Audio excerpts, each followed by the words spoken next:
What is up, everyone? This is Nosh, and welcome to Crimson Desert. So, let's just get to the chase.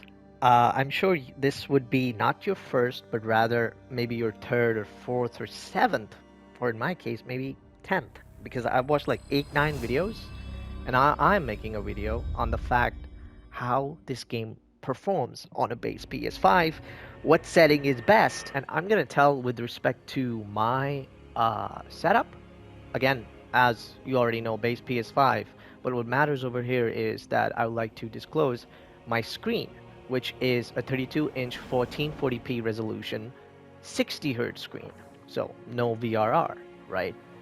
So we'll keep that in mind, which for some reason has been neglected by so many content creators who've covered the base PS5 performance of Crimson Desert.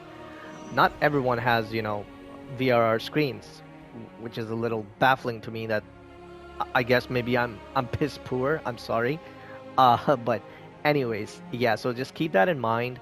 The loading time of this game definitely reminds me of the loading time of RDR2 on the base PS4 when it was only on console.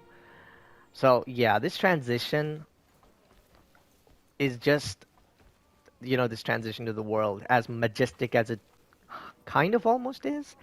It's just so blurry because the blurry blocks come which are intended, and then when the world opens up, it's blurry for like 2 3 seconds, right? And then it clears up just a little bit, and then you're like, hey, can you can you get a little more less blurry, or is this it? This is performance mode, by the way. Unfortunately, this is it.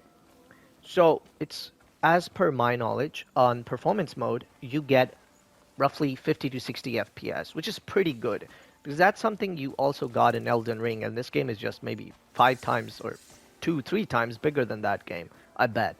Not to mention just way more high fidelity. So I don't think anyone should have a gripe about the FPS, even where it drops, like in crowded places. I'll try going there while I talk. And not to mention, every setting, correct me if I'm wrong in the comments, has ray tracing enabled, because they, from my understanding, they went with it because it's faster with respect to the development process compared to traditional global illumination for reflections and whatnot. So I get that the game is too huge, otherwise it would have taken even longer.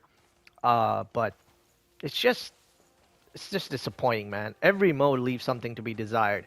Every mode happens to be missing something for the base PS5, at least. I'm not sure about PS5 Pro.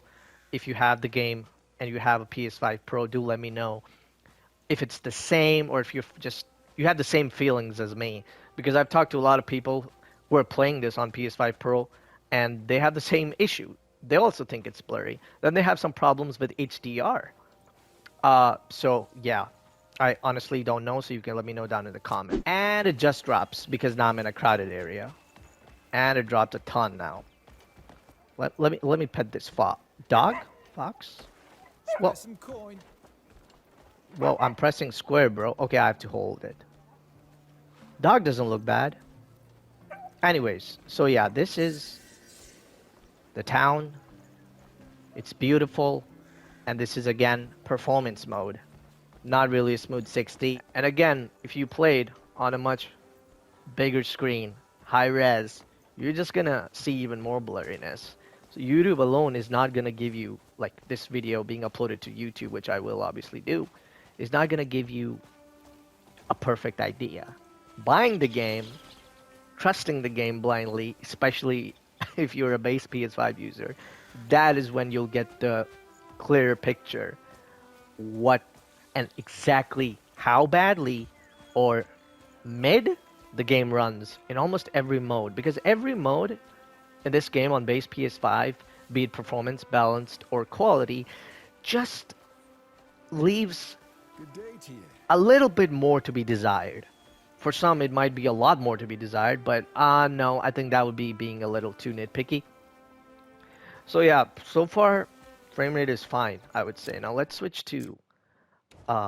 let's switch to balance mode. I don't even like the main menu controls. They're so slow and ugh. But whatever. I guess you can call that one a nitpick.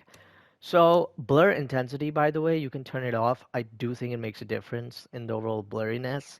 So turn it off. This is basically motion blur. So you got to go to video and let's change it to balanced. Now the picture, up close and personal, like right now, I'm gonna be as honest as possible, is so much better.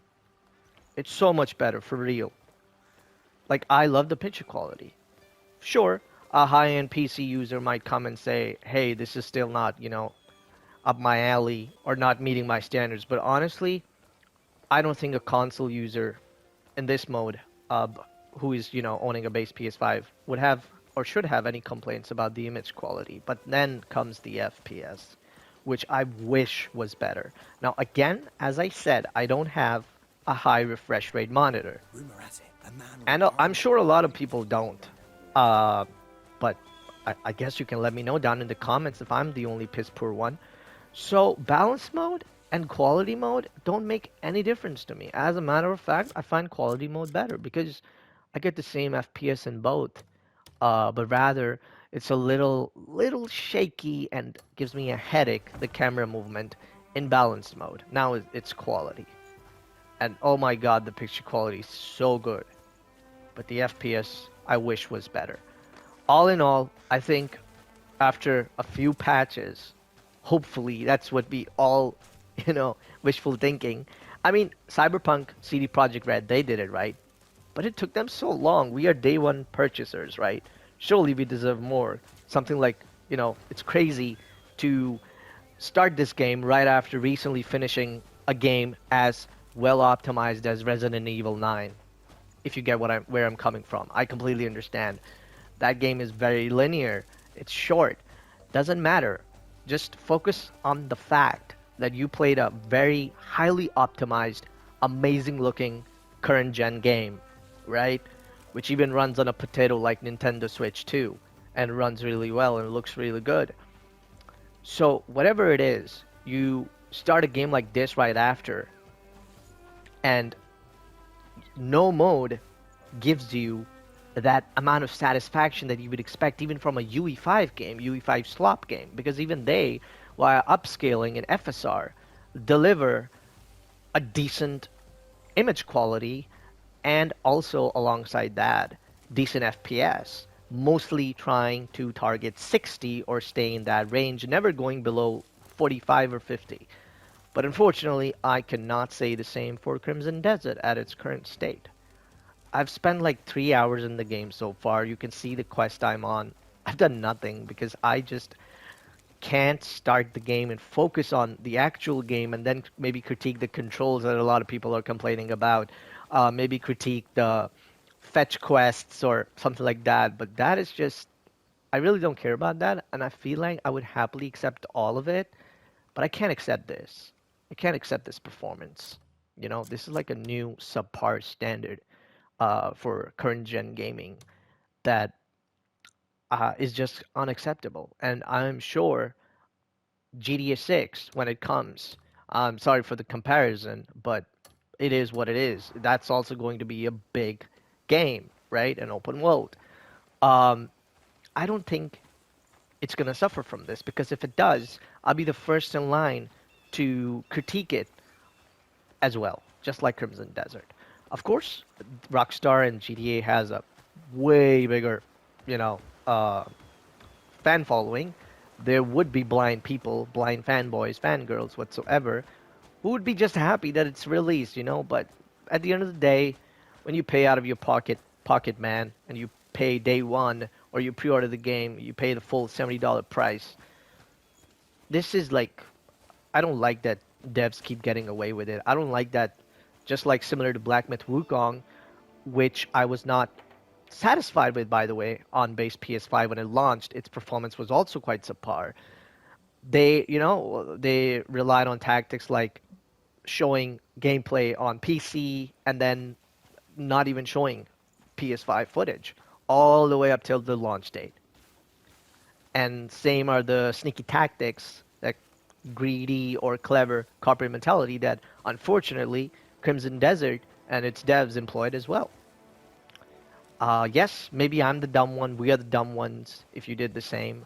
That they're not showing footage for a platform that you obviously own, the only platform you game on, and you still decide to trust the devs. It's 2026 now, and then you're surprised and you complain, why doesn't it run well, right?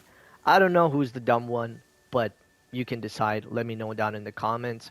And if you want to know my personal preference, honestly, I don't know. I might keep changing it. Maybe during combat, I'll be fine with performance. Maybe during exploration or horse riding, I may want to, switch to balanced or, well, actually quality. As for even the combat, there is some input delay and clunkiness to it as well, which gets a little bit more in quality mode. But even in performance mode, it's not as smooth as Dark Souls 3 or Elden Ring. A game like that, any sword swinging game, as a matter of fact. So yeah, these are my 2 cents. I hope it helped. I hope I was able to explain something that you were not able to get from any previous videos. Let me know down in the comments. Let me know if you've bought the game, if my video changed your mind in any way, that whether you were planning on buying it and now my video changed your mind and you're not going to buy it, or, the opposite. Let me know. Thank you so much for watching. And if you're new, if this video helped in any way, I would really, really appreciate it if you could leave a like. Don't forget to comment, subscribe, and if you're enjoying the game and you really don't care, you're one of those people, nobody's stopping you, man. Have fun. Have a good one.